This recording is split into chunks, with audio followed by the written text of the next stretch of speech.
Hello everyone, welcome or welcome back to Cosmic Lovers Tarot.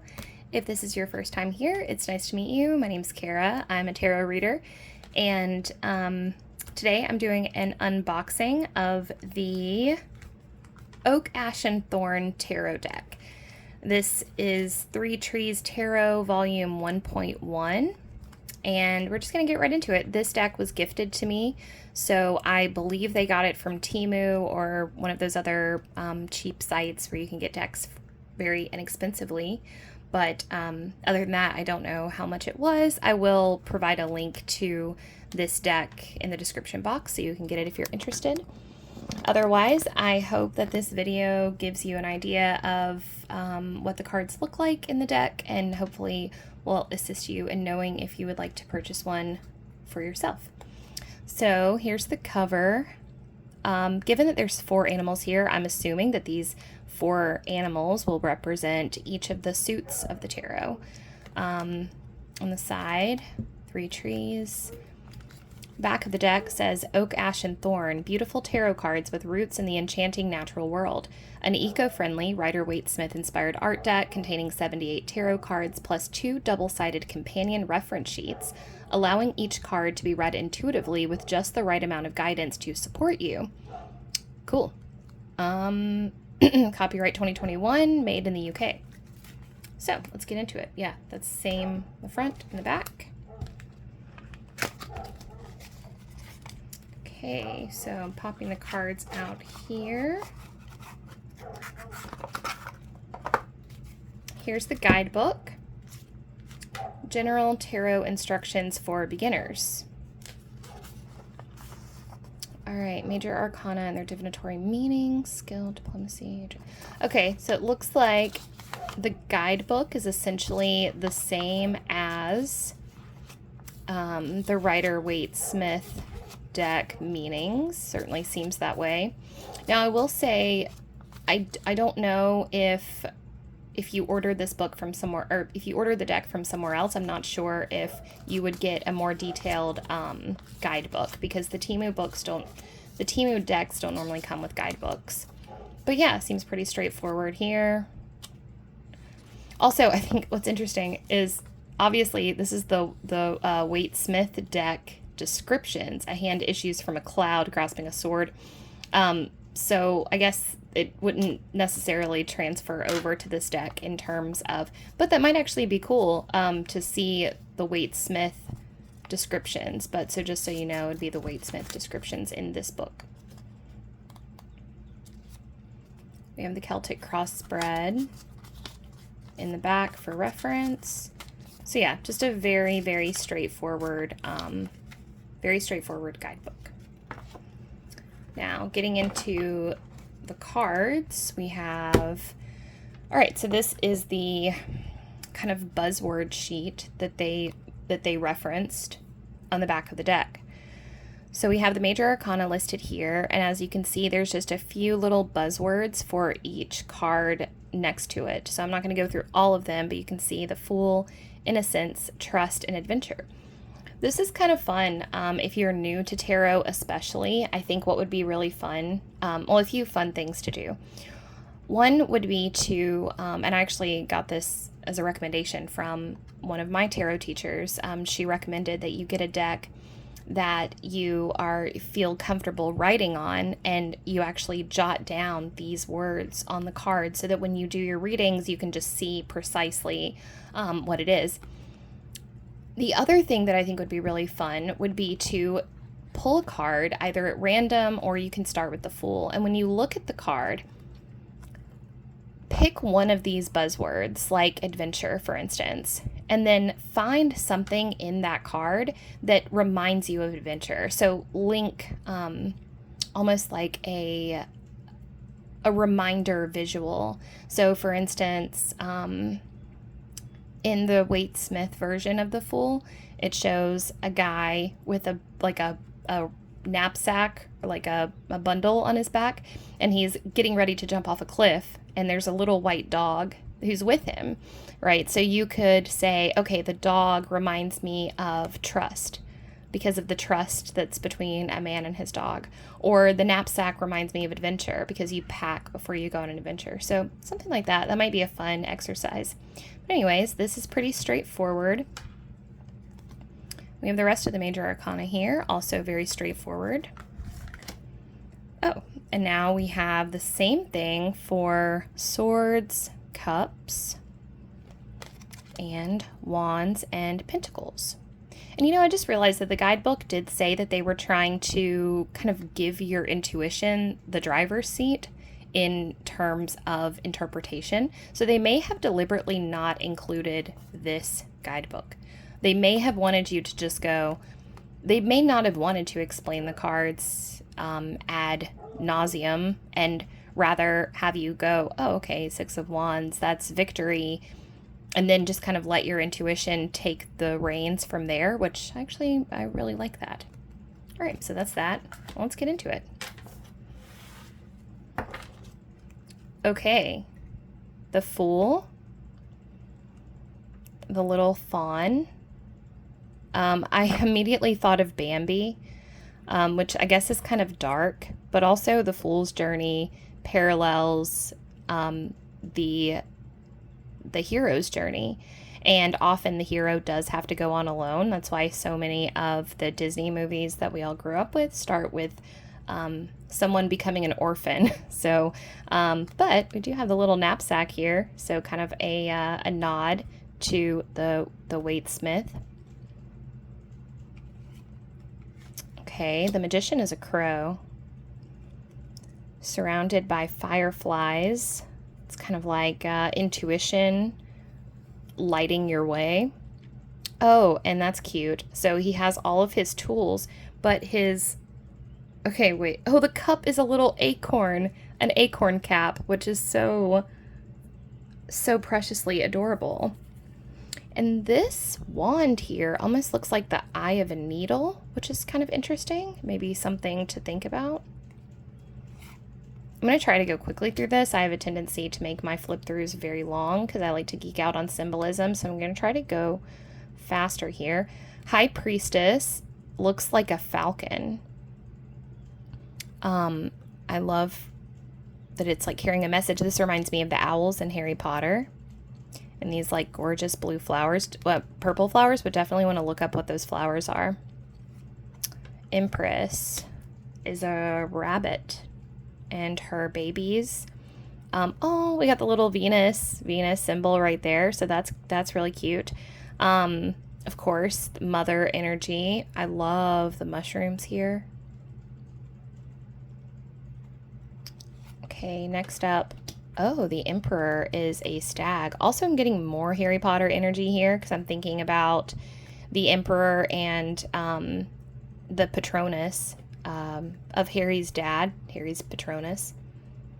And then we have the Aries ram over here. I love the full moon in the background.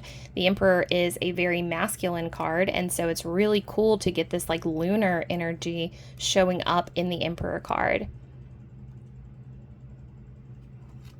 Oh, the Hierophant, more Harry Potter energy. I don't know why, I'm just like getting so much Harry Potter from this. The Hierophant being this little owl, like getting ready to train in the rules and learn the ways. The Hierophant is about higher institutions and hierarchical systems of learning, and so that's kind of perfect for this. So I'm getting like Professor McGonagall vibes. Also, this key makes me think of the goddess Hecate, who's like the keeper of the keys. The Lovers are foxes. Okay, wait, what is this? I'm getting more Disney from this. What is the Disney movie where the foxes? I think I'm getting like Fox and the Hound. But what's weird is that I have this memory of like two little foxes being in love from a Disney movie. I'm guessing it's the end of Fox and the Hound, but anyways, really beautiful. The berries kind of make me think of fertility. I love the nighttime scenes. Like, I love that the whole deck so far is taking place at night. Whoa, okay. So the Chariot is a snail on top of a, is that a raven or a crow? I'm not sure. But I love this, like, the dewdrops on the grass. Okay, so this is interesting because the Chariot is about alignment and balance. And in the traditional tarot, there's a white sphinx and a black sphinx on either side of a charioteer that's moving forward. There is a celestial diadem, isn't it? No. No, sorry. The celestial diadem is what the Empress wears, but okay. So the chariot has like a celestial banner in the back, so this is very reminiscent of that. But I think what's interesting is we have this like very fast animal paired with this very slow animal.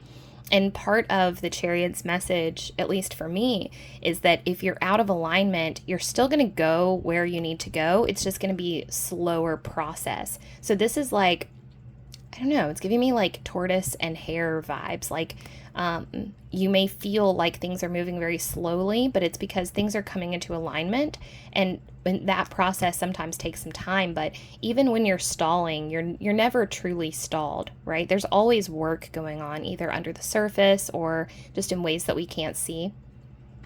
Strength is a badger. Oh, wow, it's a badger killing a snake. Okay, this makes me think of Rikki Tikki Tavi. I know he wasn't a badger, but still. Oh, and look, we got the infinity sign up there for alignment. Oh, and there's like rabbits and birds and squirrels. There's a lot going on here. This is a great card to deep dive. The Hermit is a hedgehog, and he has his little firefly light. The Hermit has a little lantern that he carries with him. That's like his inner light that he's stoking with his spiritual practice or whatever he's doing. It doesn't have to be spiritual. The Hermit's just like hard at work being a better version of himself so that he can rejoin humanity. And this hedgehog, you know, wraps himself up in like a spiky ball to prevent other people from bothering him. I'm going to set the cards down, actually. I haven't done one of these videos in a while, and I forgot how was the best way to do this, because it's like, okay, here we go. All right, Wheel of Fortune is a spider web, and what does it spell out? Let's see. Does it spell something? Like WANREOST?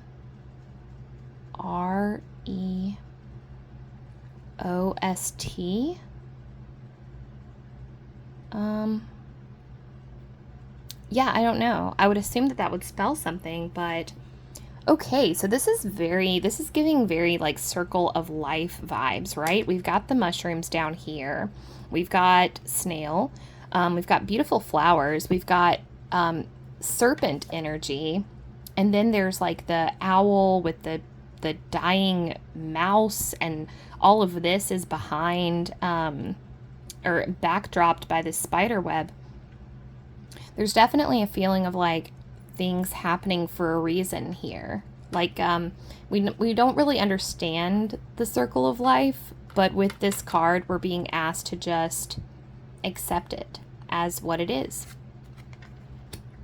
Justice, the wolf. There's a sense of cunning here, like cunning and power. Oh, and look at that balance there. Oh, see, that's their take on the scales that Justice holds, are these like little stacking rocks. I lived in Oregon for several years, and there would be these, like, people would get really into stacking these at like the natural water reservoirs, like lakes or hot springs.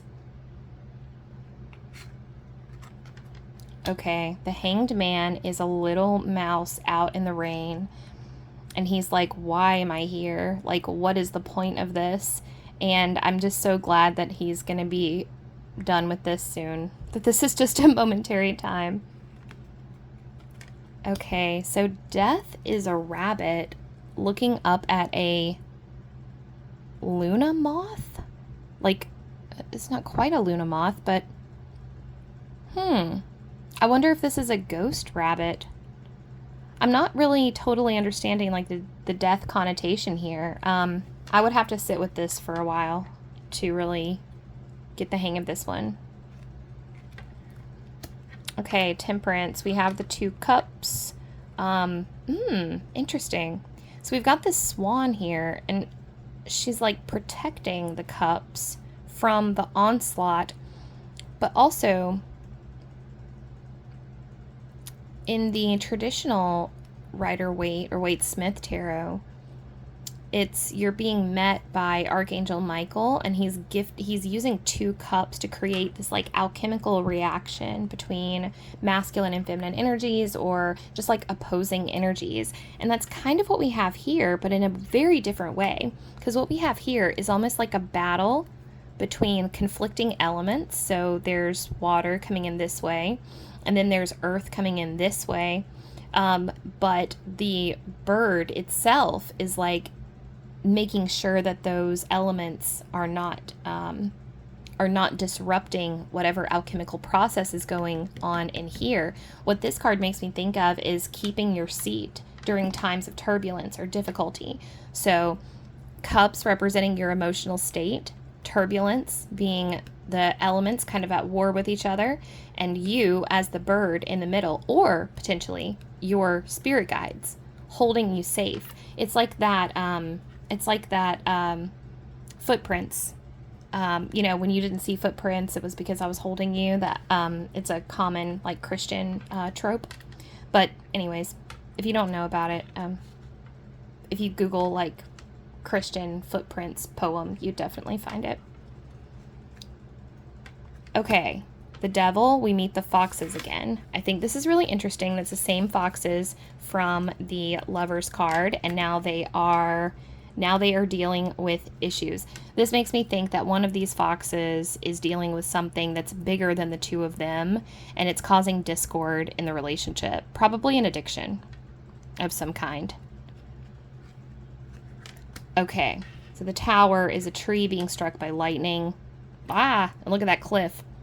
Well, that's good, actually. So as far as Tower cards go, this one is very gentle because it looks very natural. So this is like something that is, everything was supposed to happen, right? But with this Tower card especially, there's this sense of like, it's all gonna be okay. And then this cliff on the other side here speaks to me about jumping off. So there's like a Fool element here as well. So yes, things are collapsing, but don't worry, there's a jumping off point. Okay, the Star, these 2 beautiful fish looking up, and one down below. So some definite like Pisces energy in the Star card, which is Aquarius. So that's interesting. The Moon, very peaceful, very serene card. And the Sun, this actually makes me think of the dove at the end of Noah's Ark, kind of returning with a sign of hope. So I think it's really cool that they chose to do the Sun card during a rainstorm. And these roses, yeah, this is definitely a carry on through adversity card. Like a just keep swimming, but a just keep flying in this case. Judgment, powerful, powerful card. For those of you who aren't familiar with the Waite-Smith version of the tarot, Judgment shows Archangel Gabriel up in the sky, and he's trumpeting and he's raising people from the dead. So they're actually coming up from their coffins. And Judgment is about a wake-up call or a shift in perspective, but like a massive one that really shakes you to your core. So I think it's really cool that we have this bird here going, whoa, and it's almost like, okay, this is how I'm interpreting this. This bird thought he was a butterfly. For his whole life, he thought he was a butterfly because he was hanging out with them, and I guess somehow like his egg got lost, and so he ended up hanging out with the butterflies. And then this is the moment where he realizes, I'm not a butterfly, I'm a bird. And so he's like, whoa, just like spreading his wings and realizing just how far he can fly. Because he is like, and he's realizing that he has other people in his life. So this might be a really powerful card for identity formation or identity shifts. The World, we have this like tiny interesting little world here. And I love this because the world is about like wrapping up a cycle. So seeing the little baby deer becoming the large buck is a great way to look at that things always come and go back around. Moving into the wands, we have Ace of Wands. I love the dewdrops everywhere. I wonder if this is going to continue because wands are our fire signs. So to see this so much water imagery interspersed with the Ace of Wands is interesting. But yeah, no, that little fox definitely feels like he has a good idea about that. But I like this because, okay, so wands are typically not associated with necessarily thinking. Although wands are associated with ideas, right? But it's mostly like wands are that spark of enthusiasm or excitement or passion or motivation or drive. It's that like, oh, like I've got to go do this thing. Whereas swords are really more about cunning and intellect and strategizing. And so to have this fox, which is like such a cunning creature, be the mascot for the wands is really interesting because it puts a whole new level of interpretation into the wands. Like I said, this is like a person who is, this Ace of Wands is more reserved. It's like, yeah, I've got a great idea, but I'm going to sit on it until the right time to act, which is a very different kind of interpretation. And this is why tarot enthusiasts get obsessed with different decks because of stuff like that. And so now we have the Two of Wands, which is about expansion and more about like expansive planning, right? It's about expanding what you believe you're capable of. And again, we have this very pensive fox with an orb, and dragonflies. Three of Wands. Things are really starting to take off in the Three of Wands. You see this like path opening up before him. This is like you've planted the seeds of your intentions, of your manifestations, but not just the seeds. You're actually doing the work. You're taking steps. You're creating content. You have a writing practice. You have a you're gardening every day or whatever it is that you're trying to work towards your goals. There was this time when you didn't feel like you were going to be able to do anything, and now you planted the seeds even in the moment of doubt. The Three of Wands is when opportunities start coming in and you go, oh my God, this is why I've been doing this. Four of Wands, we have the married foxes again. It's a very celebratory card. There's a very sweet energy in this card, like soulmate energy. Five of Wands is about competition, or it can be training.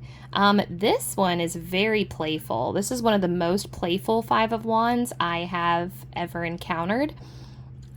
This is like, I don't know what to do, but I'm so excited. It doesn't even matter. Like you're just you're overcome with possibility, and maybe you're not making a lot of headway, but it doesn't matter because you're having a blast in the process. Six of Wands is the victory card, and as you can see, this person is feeling, or this fox is feeling very proud indeed.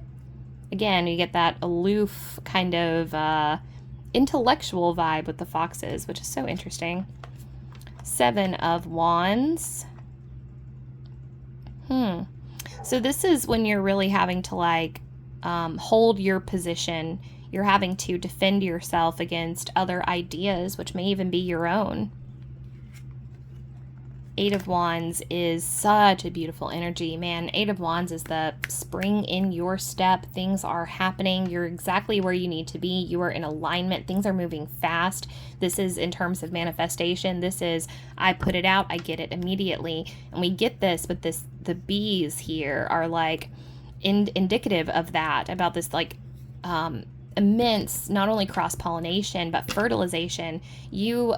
During an Eight of Wands moment, you're meeting people that are exactly in line with what you need. I'm talking like one day you say to your friend, like, God, I'd really love to meet somebody who owned a gym because I would like to expand my business to involve selling at a local gym. And then 30 minutes later, somebody walks into where you're hanging out, and it's a gym owner, and you end up putting your product in the gym. Like, it's that level of fast. It's really an incredible energy. And so, yeah, that's kind of what we get with this cross-pollination with the bees, is like this, you feel this immense interconnectedness with the Eight of Wands. Like, again, you're exactly where you need to be, and you're exactly with who you need to be with. Everything just feels like kind of perfect. And I love the way that this fox is kind of looking up at this circle of wands. Like, that's exactly how the Eight of Wands feels sometimes, as you're kind of stepping back from it and you look up at where you are and you go, oh my God, like, how did this get to be so good? How did things get to be so good for me? And that's what that is. Now, the Nine of Wands, we have the bandage on the head. That's a nod to the Waite-Smith tarot deck. Nine of Wands is energetic burnout. You're feeling kind of defeated. It's like, hey, everything was going so well here. What happened? Probably because when things were going so well here, you started saying yes to everything. Yes, yes, yes. I'll take it. I'll take it. And then your energy dipped, as energy tends to do, and you realize you have way too much on your plate. And this is when you have to come in and start pruning energetically. You have to start taking things out that aren't serving you, that aren't giving back to you energetically, so that you can rest and recover. But yeah, rest. This is the time for rest. Now, the Ten of Wands is the Don't Carry It All card, and this is I love this transition, because it's like, yeah, he's not doing so hot, and now he's just like, I'm going to bed. And that's exactly the way to handle the Ten of Wands. Just stop. If you hit Ten of Wands phase, you're burned out. And you feel like you're all alone, Like I said, it's the Don't Carry It All card. When you hit Ten of Wands, it's really important to start asking for help and telling people what you need, figuring out how you can delegate but see how he's just dropped all of his wands. That's Ten of Wands for you. Sometimes you just have to drop everything and say, I'm staying in bed all day. And that's what this is. Now we have the Page of Wands. Seem very dignified for Page of Wands. Page of Wands energy is pretty hyper, so it's interesting to see this like very reserved depiction. Wow. The Knight of Wands is like a warrior fox. I love it. We have the bee here. Oh, and check it out. The salamanders are here. Oh, wait a minute. Yeah, I thought that was a salamander. Okay, cool. So the salamanders are there. These are the fire elemental spirits of fire. They hang out in the fire realm. Okay, this is the Queen of Wands. And look how she's protecting her cub. Man, that's like a, this is a fox that you don't want to mess with. Very passionate. Very, very passionate. But also reserved. I love that it's like a heart here. I like to think of the Queen of Wands as like a woman that has mastered, or man, just a person who has mastered the ability to flow with their fire. Like, they've perfectly melded how to take all that motivation and enthusiasm and excitement that they have for life and channel it in the proper channels, so that they're always getting a return on their energetic investment constantly. What I put out comes back to me and comes back to me. And so they're not depleted, they're not drained, and they're also not depleting and draining other people, right? It's just a constant, steady flow, and that's so difficult to obtain, which is why she's the queen. And now we have the the King of Wands, and look at these awesome amanitas down here. These are amanita mushrooms. Salamanders are back there. Okay, Ace of Swords. We're moving into the crows. I certainly hope these are crows, because they may be ravens. And to be perfectly honest with you, I don't know the difference between a crow and a raven. So if you do and you'd like to tell me, I would love for you to leave me a comment and explain to me if this is a crow or raven, or if they're the same. Okay, so we've got the Two of Swords. So the blindfold. That's a key feature in the Two of Swords. Choosing not to choose. You have options, but you haven't decided one way or the other. So in a way, you're kind of blindfolded to what's going to come next in your life, because if you're not choosing anything, you're not open to anything. Your eyes are literally closed. Three of Swords is the heartbreak card, and that is Oh, and look at this. Okay, so the heartbreak card, a lot of times is about the ending of a relationship. You see how this is like a dead leaf that has then been impaled? If I pulled this card in a reading, I mean, what it makes me think of is this relationship was dead for a while before you killed it. It's kind of that song by John Mayer, Slow Dancing in a Burning Room. It's about how the relationship has been over, so why are we still pretending like we have something here? And that's totally what that is. And this is all the tears that have been shed over the fact that you've been lingering in this for far too long. So this is actually a very compassionate ending here. Four of Swords. Okay. So the Four of Swords is kind of a very restful energy. It may also refer to dream incubation if you're getting a reading from me. But yeah, this is restful. This is actually a little bit more dark and chaotic than the Four of Swords typically is. Makes me think of nightmares. The Five of Swords. Huh. I don't know why I got like scarecrow vibes immediately from this. But yeah, if you get this deck, I would highly recommend, looking up what these flowers are and their meanings, because that would impart a lot into this, into the readings here. But Five of Swords, I mean, there's a little bit of like deception and power dynamics going on here. Like this bird has won some type of battle. Six of Swords. Huh. Six of Swords is about moving away from what no longer serves you, and you've done so with thought. Now, a lot of times this is entrenched family patterns, dynamics, things that people have told you about yourself that you're now choosing to distance yourself from. So what I think is interesting is like this little bird is being raised by someone who is being raised by the thought of someone. It's like this is his mom and that's her dad, who's like still watching over her from heaven. And so he's got to choose if he's going to take all these swords with him as he learns to fly. Is he going to fly like his grandfather, or is he going to fly like his own bird? And that's something that we all have to choose, you know. The Seven of Swords is often about a little bit of sabotagey behavior, self-sabotage. Certainly seems like this little bird has engaged in some self-sabotage. He just has like a flair of being kind of dramatic. Eight of Swords, blindfold shows back up. This is analysis paralysis. This is when you're trapped under the weight of, I can't choose. There are way too many options here. I don't know what to do. I mean, that's a classic definition. There's a lot of other ways to interpret this, of course. But essentially, taking the blindfold off and getting a really good, clear look at everything. If you can separate your emotions, stilling your emotions, that's often what this calm water reminds me of in this card is like, okay, I know things seem really scary because there's swords all around you and your eyes are closed and it's disorienting. So the first step is to like remove the blindfold and calm the waters. You'll see that the waters are actually manageable.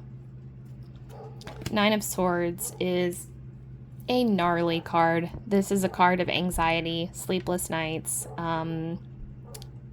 just emotional turbulence. Not a fun place to be in. And the Ten of Swords is when the whole cycle just caves in on itself and you're done. You've thought yourself to metaphorical death, and that's exactly what we see here. This bird is completely impaled. I mean, the good thing about the swords is that this is all you. You know, these are your thoughts. This is so because, I mean, theoretically it could be other people's thoughts, but you have the power to get rid of all of this. We just have to kind of take it slow and unravel it one sword at a time, but we can do that. All right, Page of Swords. Oh, we have butterflies. Knight of Swords. We have the Warrior Knight again. Here's the Queen. She does not have a baby with her this time, but look what she does have. She has a, what is that? She has like a little, she has a little tassel on her, not beak, not hoof. I'm sorry, I completely blanked on what that is called. Her foot. I'm just gonna call it foot. If there's an official word, I don't know what it is. Okay, and there we have the King of Swords, also with his butterflies. You know, these swords in this deck are very dark. And that would lend to a different style of interpretation, of course. Each deck has its own flavor, its own flair. Oh my gosh. Okay, so we have the Ace of Cups. This is so cute. Okay, so here we have a little squirrel who is, and we have and the Ace of Cup is a acorn cap. This is adorable. This is incredibly playful energy, but look, the snail is here to say, hey, go slow.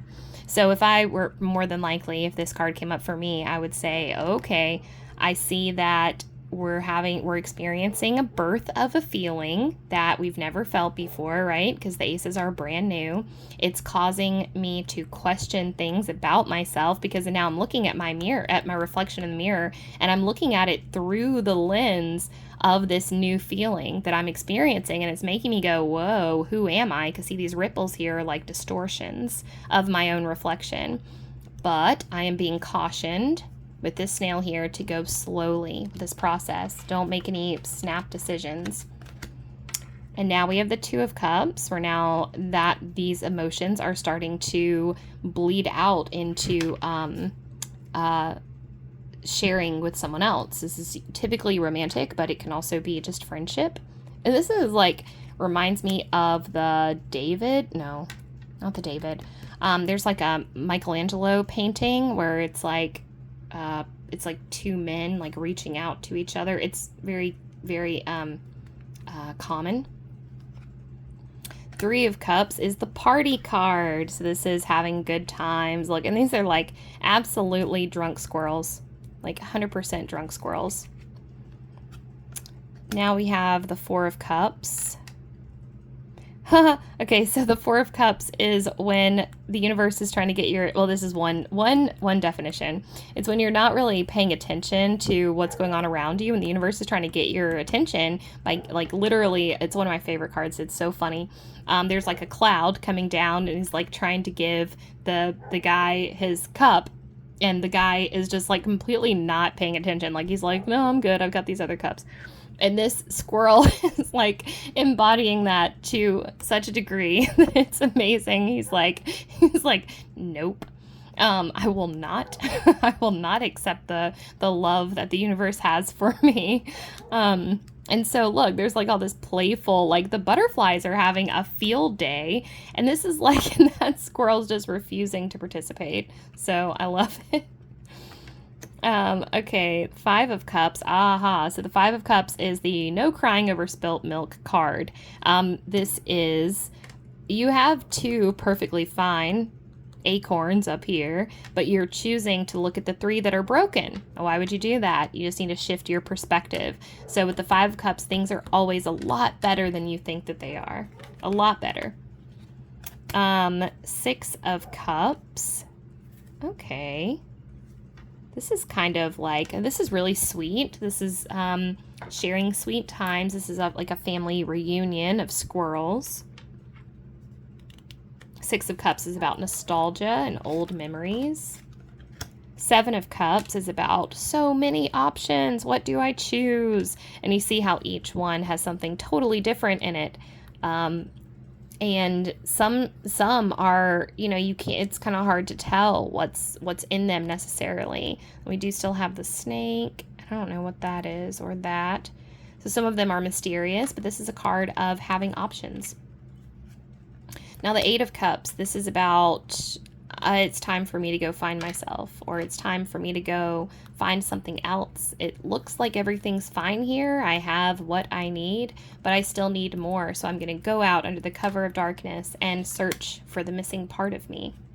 It's a brave card.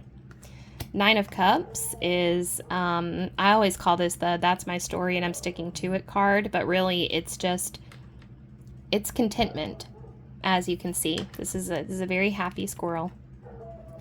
And the Ten of Cups is the happily ever after card, as we can see, with this beautiful little squirrel family having everything that they need stashed away for a winter. Page of Cups with his little fish, the little fish that pops up out of the depths and says, "Hey, I think you have a new feeling you might wanna deal with." And this is the Knight of Cups. Beautiful mushrooms. I'm like a mushroom fanatic. The Queen of Cups. More fish. Oh, she's so beautiful, so serene. This is a woman that knows how to let her emotions work for her, not against her. She uses her emotions. She doesn't let them use her. And the King of Cups is definitely not afraid to show his emotions. He's not afraid to let people know that he cares about them. He knows that that doesn't make him, like, weak. And he also uses his emotions to make decisions. Ace of Pentacles. Oh, well, would you look at that? There's an actual pentacle there. And this, Miss Bunny. The Two of Pentacles, which is usually about change. So these are probably brand new bunnies, just born. And the mom's like, how am I going to deal with this? Three of Pentacles. This is about like teamwork and working together on a project. Four of Pentacles. This is about being kind of guarded, being kind of shut off or kind of closed up when it comes to what you're willing to give. And the Five of Pentacles is a sad card, just like this shows. It's being out in the rain and just kind of feeling like a woe is me feeling going on here with this one.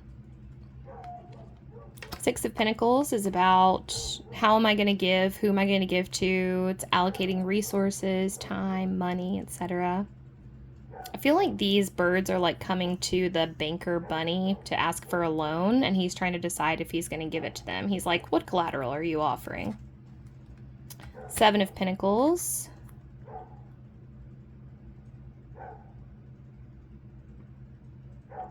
I like the resting nature of this. Seven of Pentacles is usually about like assessing your resources, kind of like what do I have? What do I have to give? But like this one, he's pretty chill. He's just sleeping. The Eight of Pentacles is about working really hard. And not just working hard, but like working mindfully, like working smart versus hard. I think it's doing what you love also. Nine of Pentacles is the Treat Yourself card. I feel like this bunny just got a windfall. Like this bunny was like, whoa, you know, like you just got an inheritance or some type of money that you're not used to having. And so it's just like a little bit of a pause where you're like, what do I do with this, you know? Ten of Pentacles is another like happy family, happy ending. This is like generational support and also extended family, spirit guides, like just this feeling of a real camaraderie and community closeness and stability, long-term stability. Page of Pentacles, look at him doing that balancing act. That would definitely play a role in the interpretation of this card. No, whoa, okay. We have the Knight of Pentacles. Now, he is also a warrior, but as you can see, his helmet is off, and he has a armor instead, which is interesting. The Knight of Pentacles is the slowest of all the knights.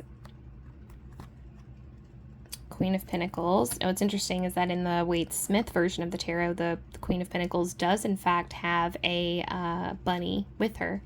So this is nice. This is like the most nurturing of all the queens. And then we wrap it off with the King of Pentacles. I'll show you the back of the cards here. All right, and that's a wrap. If you enjoyed the video, please subscribe to the channel and give the video a like, and please comment if there's anything else that you'd like to see from me. I'm available for private readings and other consultations, so you can find my email address in the information on the channel and in the description box down below. I hope you guys have an awesome... Oh, wait, if you made it this far, I'll go ahead and show you something cool. So, I mean, you may think it's cool, but I have a little bag for each one of my tarot decks. They get their own bag and their own crystal. So this deck is going to go in this bag. I get all my bags from Goodwill, so this is the bag that's going to house that deck. It's pretty cool. And then this is the crystal that's going to live with that deck. And I'm sorry, I'm not good with crystals. I love crystals, but I'm not good at naming them. So if you know what this crystal is, you're welcome to tell me. That's it. So anyways, I'm gonna put this deck away, and it is now a part of the, and yeah, I have lots of other videos up. I have timeless readings, I have pick a card readings, I have zodiac readings.